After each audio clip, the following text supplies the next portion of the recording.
Para ma-motivate na maging fit ng ilang pulis, tutulong daw ang kontrobersyal na social media personality at fitness coach na si Rendon Labador.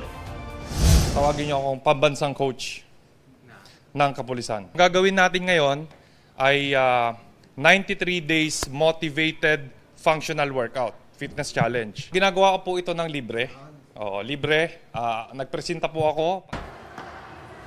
Base sa kasunduan ni Labador at ng pulis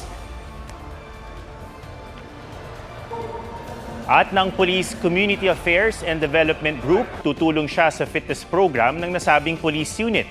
Ginagawa raw ito dahil malapit sa kanya ang PNP bilang anak ng isang retiradong general.